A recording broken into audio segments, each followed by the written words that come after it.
Bismillahirrahmanirrahim. Assalamualaikum warahmatullahi wabarakatuh.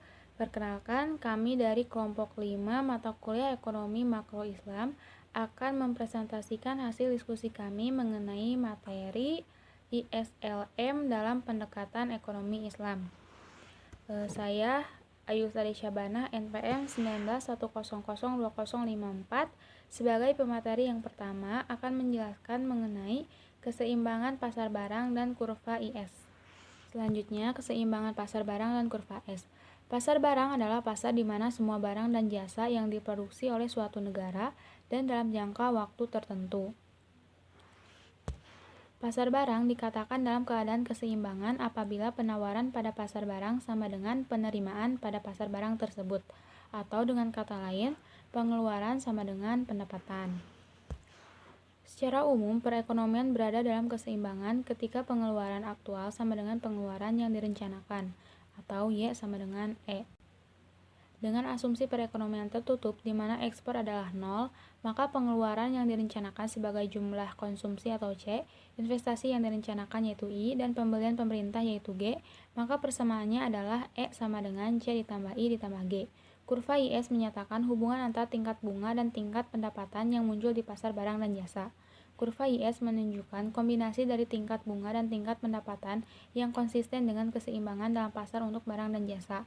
Perubahan-perubahan dalam kebijakan fiskal yang meningkatkan permintaan terhadap barang dan jasa menggeser kurva IS ke kanan. Perubahan-perubahan dalam kebijakan fiskal yang mengurangi permintaan terhadap barang dan jasa menggeser kurva IS ke kiri. Untuk kurva IS-nya dapat dilihat pada gambar. Ada interest rate dengan simbol R yaitu tingkat bunga, lalu Y yaitu income atau pendapatan. Selanjutnya, pasar barang dalam perspektif Islam. Pada sistem ekonomi Islam, bunga tidak diberlakukan dan diganti dengan tingkat keuntungan yang diharapkan atau R. Secara matematis, hubungan fungsional antara pengeluaran konsumsi rumah tangga atau C dan pendapatan dapat dinyatakan sebagai berikut. C sama dengan F dalam kurung Y, dengan C sama dengan C1 ditambah C2. C1 adalah pendapatan muzaki dan C2 adalah pendapatan mustahik. Untuk materi yang selanjutnya akan dijelaskan oleh rekan saya. Bismillah, perkenalkan nama saya Faris Muhammad, NPM 071. Saya akan menjelaskan materi selanjutnya, yaitu keseimbangan pasar uang dan kurva LM. Pasar uang merupakan suatu tempat di mana terjadinya transaksi keuangan, yaitu bertemunya permintaan uang dan penawaran uang.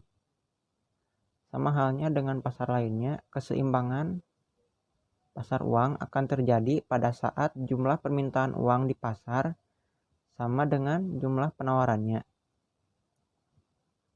Hubungan antara tingkat bunga dan tingkat pendapatan yang muncul di pasar uang dinyatakan dengan kurva LM. Dalam teori preferensi likuiditas menyatakan bahwa tingkat bunga menyesuaikan untuk menyeimbangkan penawaran dan permintaan untuk aset perekonomian yang paling likuid yaitu uang. Tingkat bunga adalah sebuah determinan dari berapa banyak uang yang ingin dipegang orang. Alasannya adalah bahwa tingkat bunga adalah biaya peluang atau opportunity cost dari memegang uang. Biaya yang harus ditanggung karena memegang aset dalam bentuk uang yang tidak mendapat bunga baik dalam bentuk deposito atau obligasi. Karena ketika tingkat bunga naik, orang-orang hanya ingin memegang lebih sedikit uang. Kemudian tingkat pendapatan akan mempengaruhi permintaan terhadap uang.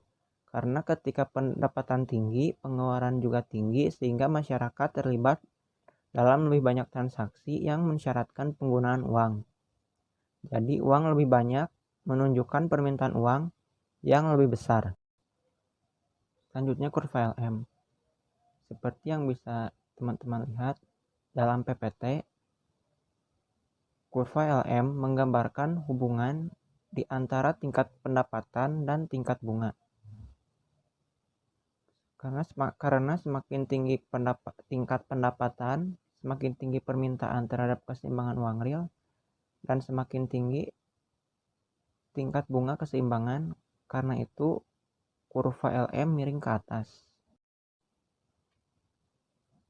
Selanjutnya, pasar uang dalam perspektif Islam. Alasan utama dalam memegang uang dalam ekonomi Islam adalah karena motif transaksi dan motif berjaga-jaga.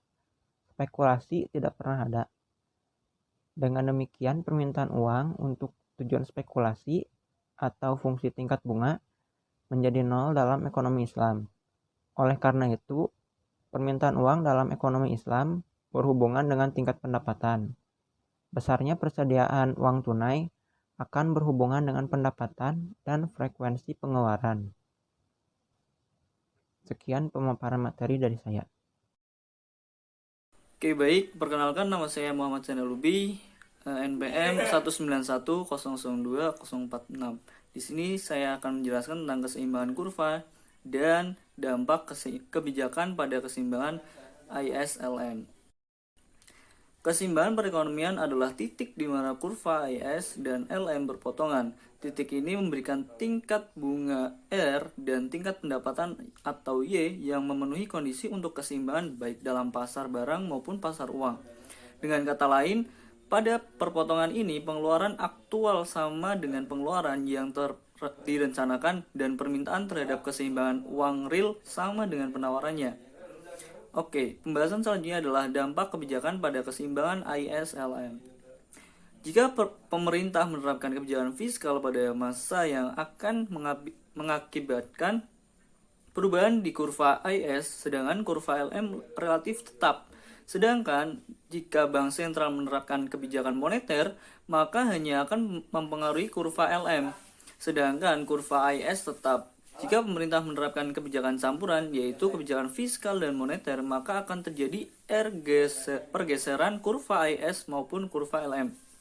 Kebijakan fiskal.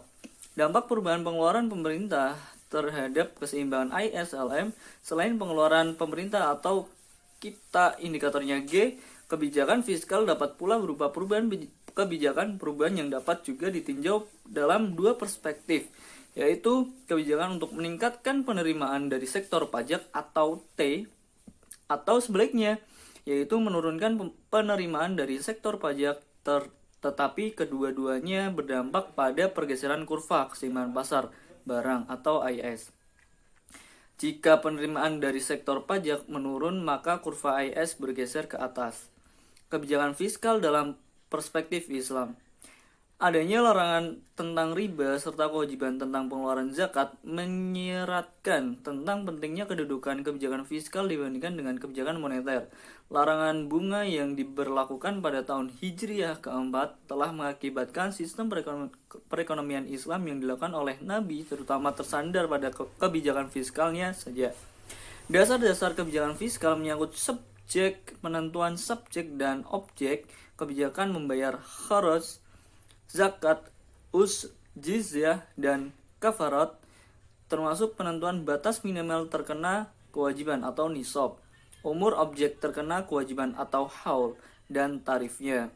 Karena membayar zakat merupakan ibadah yang wajib untuk umat Islam, maka menghitung berapa besar zakat yang harus dibayar dapat dilakukan sendiri dengan penuh kesadaran iman dan takwa.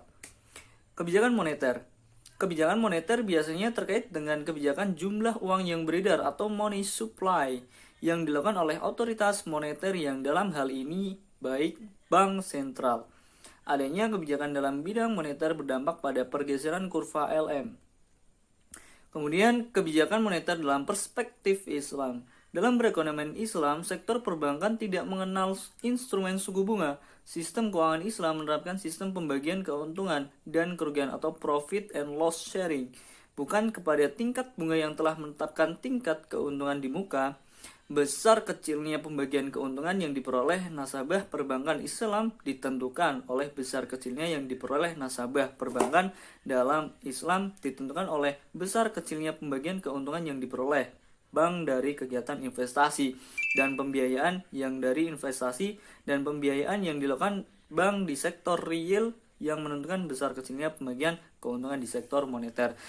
Baik, terima kasih pemaparan dari saya. Wassalamualaikum warahmatullahi wabarakatuh.